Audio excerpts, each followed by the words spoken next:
Hi, and welcome to Cenario, your partner in mental wellness. Here on our channel, we share educational, insightful, and science-backed content to help you understand your mental health and take meaningful steps toward a more balanced life.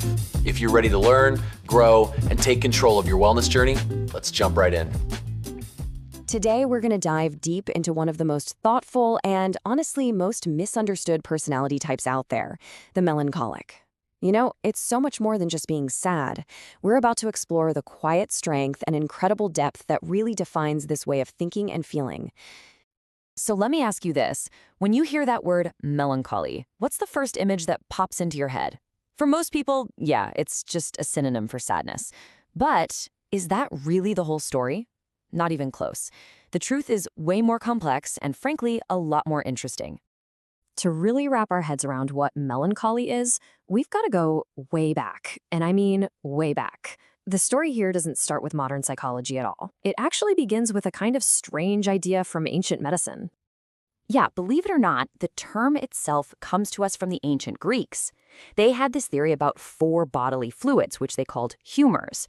And they thought that if you had a little too much of one called black bile, that's melancholic in Greek, it would make you a quiet, serious, and super thoughtful kind of person. Okay, so obviously we've moved past the whole black bile theory. But what's absolutely fascinating is that the core description of a reflective, sensitive, and intense personality has stuck around for thousands of years. It's still a huge part of how we understand personality today.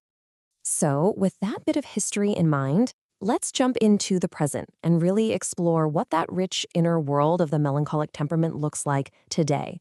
We're moving from ancient theories to the real, lived experience. The first, and maybe the most important trait, is a deep, deep emotional sensitivity. For people with this temperament, it's not just about having emotions, it's about experiencing them on a level that's just, well, it's more profound than what most people feel. And this intensity, it's a classic double-edged sword.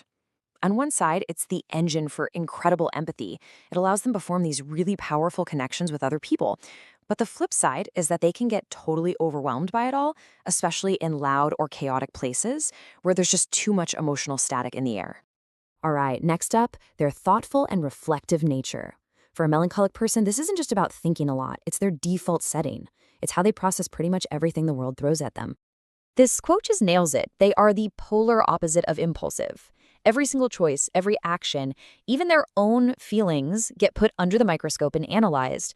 And while that can lead to some serious wisdom and self-awareness, you can imagine how it could also be paralyzing sometimes, leading to anxiety or just plain indecision. And all that deep feeling and thinking leads to our next point, loyalty. When someone with a melancholic temperament commits to a relationship, whether it's a friendship or a romance, they are all in. They don't do it lightly. Exactly. For them, it's never about the number of friends they have. It's about the depth of those connections. They invest their whole emotional self, which makes them incredibly reliable friends and partners. But, of course, that deep investment also makes them much more vulnerable if they get let down or betrayed. This brings us to a really, really important idea here. This concept of duality. With a melancholic temperament, it seems like for every single great strength, there's a shadow side that comes right along with it. They're like 2 sides of the very same coin. And you can see it laid out so clearly here. That incredible emotional insight, well, it can easily lead to emotional overwhelm. Their deep empathy for others makes them more prone to sadness because they literally feel other people's pain. That amazing analytical brain can tip right over into overthinking and anxiety. And their perfectionism, it often comes with a brutally harsh inner critic. Okay, so we've been inside their head a little bit. Now let's talk about what this actually looks like in the real world. How do these traits show up in day-to-day life, from relationships to what they do for a living? When it comes to relationships, melancholic individuals are all about depth. They would so much rather have 1 or 2 incredibly close, loyal friends than a huge circle of acquaintances. Small talk is like torture for them. They crave real, meaningful conversations. And in romance, they're looking for that sincere emotional connection, something built on trust and stability. They might seem a little reserved or cautious at first, but that's just because they're carefully building a foundation for a bond that's truly meant to last. To really thrive with all that high sensitivity, melancholic people often create a lot of structure for themselves. Order, routines, knowing what to expect. these aren't just preferences. They're actually essential tools they use to create a calm, stable space so they can flourish instead of just feeling swamped by chaos. So it makes perfect sense that this love for depth and order means they often excel in certain careers. Any field that values concentration, empathy, and being precise is a natural fit. We're talking about writers, artists, counselors, scientists, roles where their analytical minds and their deep emotional worlds aren't just a trait, they're a huge asset. Which brings us to a really practical question. How do we actually connect with them? I mean, if you've got a melancholic friend or partner or family member, just understanding a few key things about how to support them can totally change the game for your relationship. And here are 5 really powerful ways to do just that. First, be patient. They need time to process everything. Second, offer praise when it's genuine, because that inner critic of theirs is usually working overtime.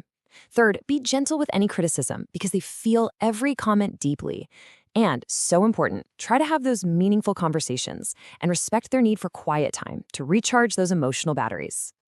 Now, I want to pause here for a second and be crystal clear about something really important. Having a melancholic temperament is not the same thing as having clinical depression. A melancholic personality is a natural way of being, while depression is a medical condition. A melancholic person feels the whole spectrum of emotions, including incredible, profound joy. Depression, on the other hand, is often defined by a persistent low mood or even a loss of interest in everything. It's a crucial difference. So if there's one single thing you take away from all this, I hope it's this. In a world that's always celebrating the loudest person in the room, the quiet, deep, and thoughtful nature of the melancholic temperament is a profound strength. It's the very source of their empathy, their creativity, and their unwavering loyalty. It's not a weakness at all. And that kind of leaves us with one last thing to think about. In our own fast-paced lives, what are the quiet strengths? Things like deep reflection, sensitivity, true loyalty, that we tend to overlook. Not just in the people around us, but maybe, just maybe, in ourselves too. Thank you for watching Cenario. If this video helped you, don't forget to like, subscribe, and share. For personalized mental wellness supplements, visit Cenario.com. See you in the next one.